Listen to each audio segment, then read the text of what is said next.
There's a version of Michael Bublé that the world knows completely. The smile that arrives before the first note, the voice that fills arenas with a warmth so immediate it feels less like performance and more like reunion. The ease between songs, the jokes, the self-deprecating humor, the way he makes 20,000 strangers feel he is speaking only to them. It is one of the most convincing performances in modern music.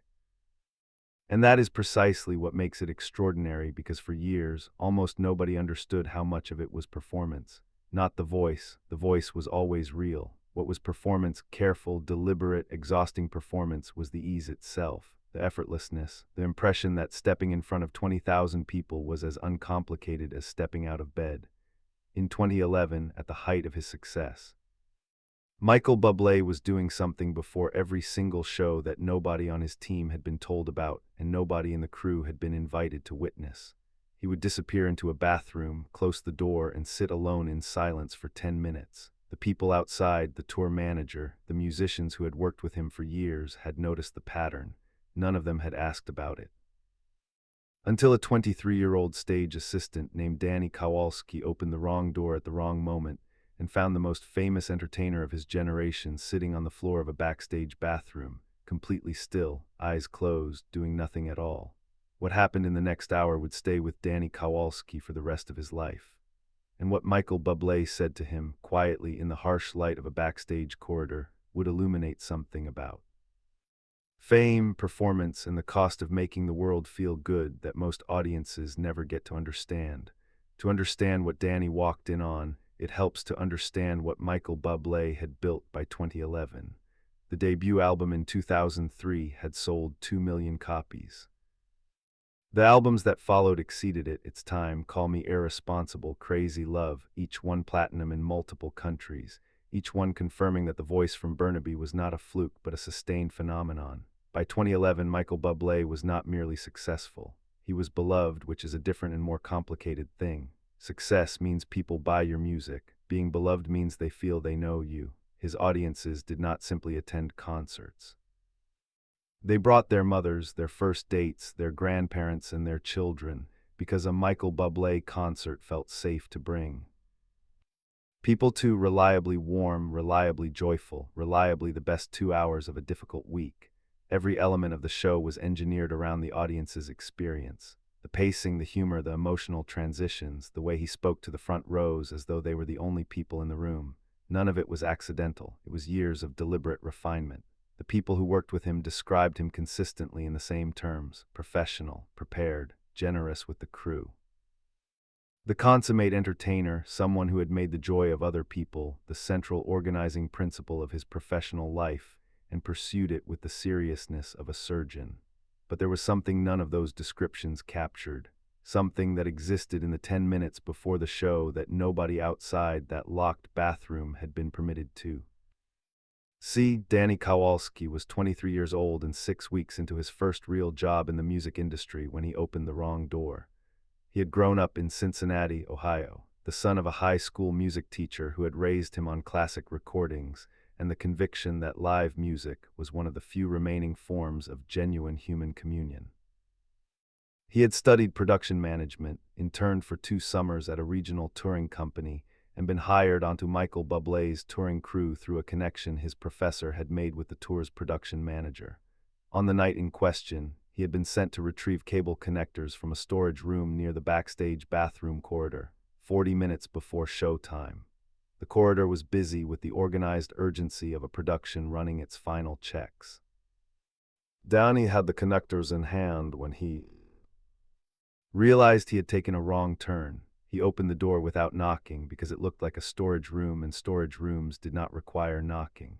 Michael Bublé was sitting on the tile floor, back against the wall, knees drawn up, eyes closed. He was in his performance shirt. The show was 40 minutes away, but his jacket was folded neatly on the edge of the sink.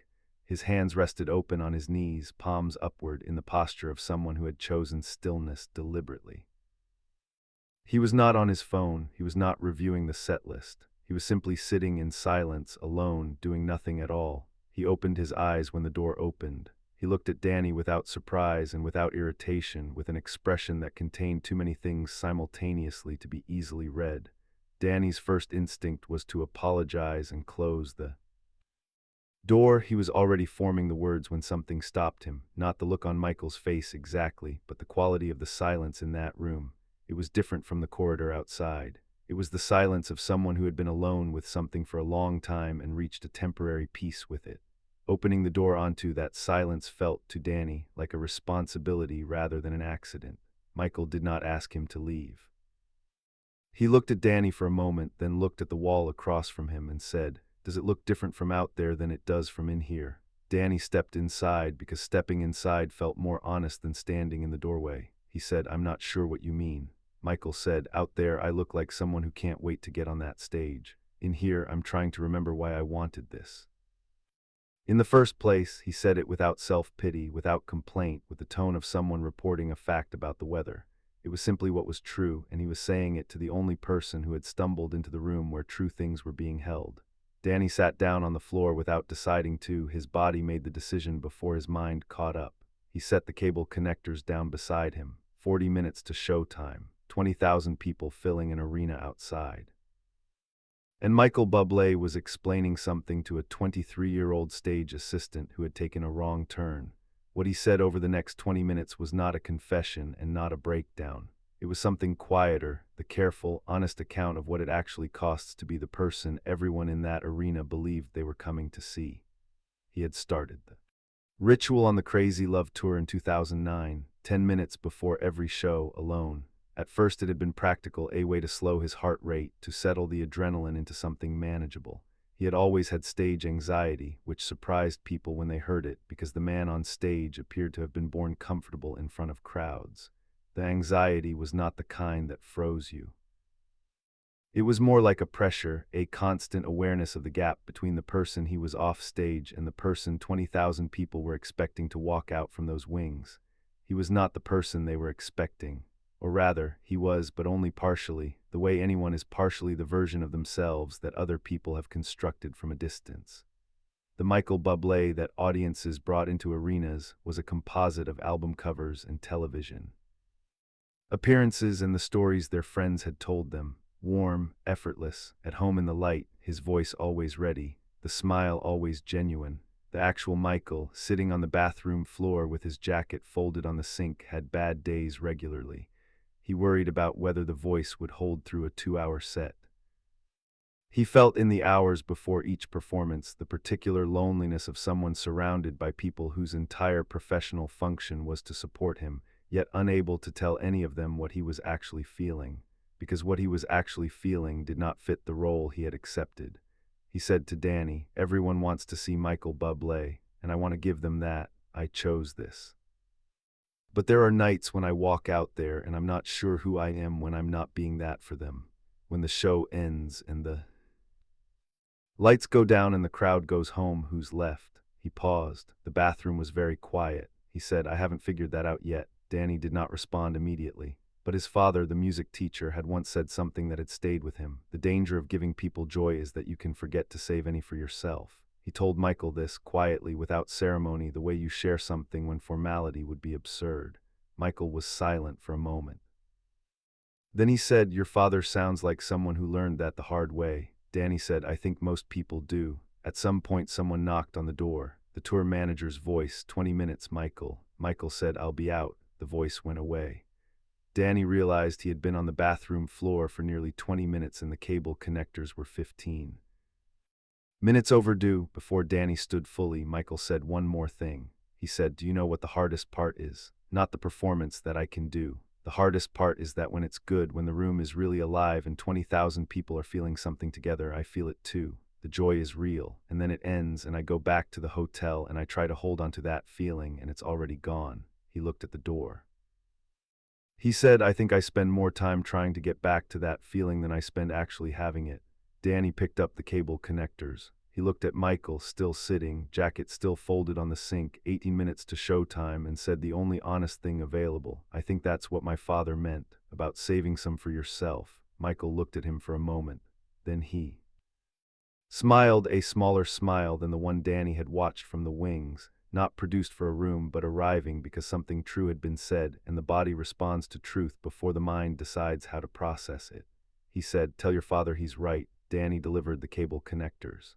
The stage manager received them with the compressed fury of someone who has been waiting too long and has too many other things to manage. The show went on. From the wings, Danny watched Michael Bublé walk out onto the stage.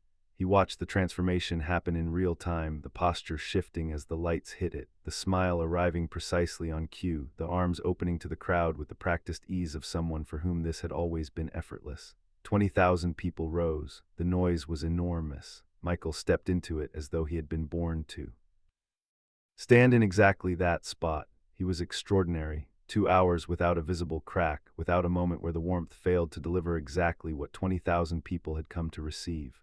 Funny and tender and technically flawless and present in the way that only the best performers can be present, filling the stage so completely that the arena seemed to strain slightly at its edges.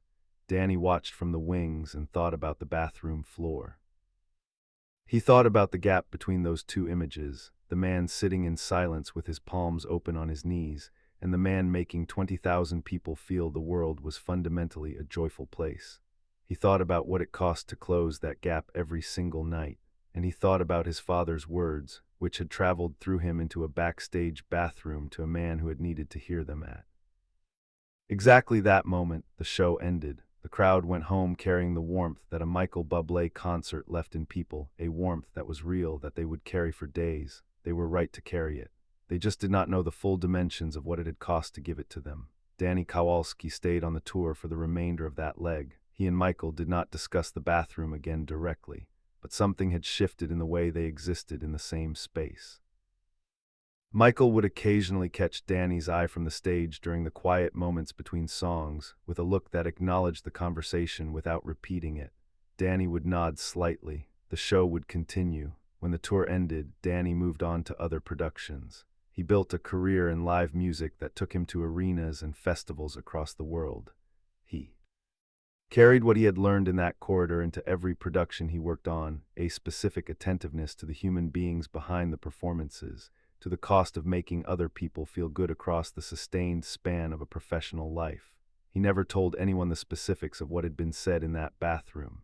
It was not his story to tell. He called his father the night of the show from a hotel room in a city he could never afterward name.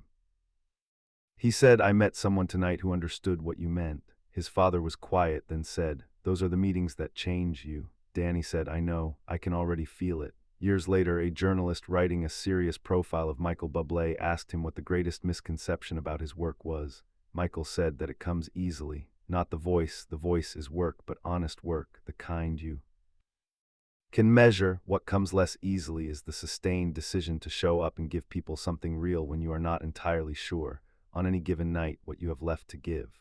The journalist did not push further, but anyone who had been in a backstage corridor in 2011, who had opened the wrong door and sat on a bathroom floor with a man trying to remember why he had wanted this in the first place, anyone who had been there would have understood exactly what was being described. And exactly what it had cost to keep doing it anyway. The cost of being the light for other people is that you spend a great deal of time in the dark by yourself, making sure the light is ready. Michael Bublé paid that cost every night, for decades, in 10-minute increments, on bathroom floors in cities whose names blurred together across the years of a career built on making the world feel reliably warmer than it sometimes was. The audiences never knew. They received the joy and took it home and were grateful for it, which was the correct response. It was genuine joy, honestly earned and honestly given. But somewhere in the arithmetic of every performance was a cost that the ticket price did not include and the applause did not fully compensate. The cost of being present for other people's happiness even on the nights when your own was harder to locate. Michael Bublé continued. He walked out onto stages in city after city, smile arriving, arms open, voice ready. The gap between the man on the floor and the man in the light closed once more by 10 minutes of silence and whatever private transaction that silence made possible. That is what he gave the world, not just the voice as extraordinary as the voice was, not just the music as carefully constructed as the music was. He gave the world the product of a sustained act of will, the decision, made again every night in the dark, to be present for other people's joy.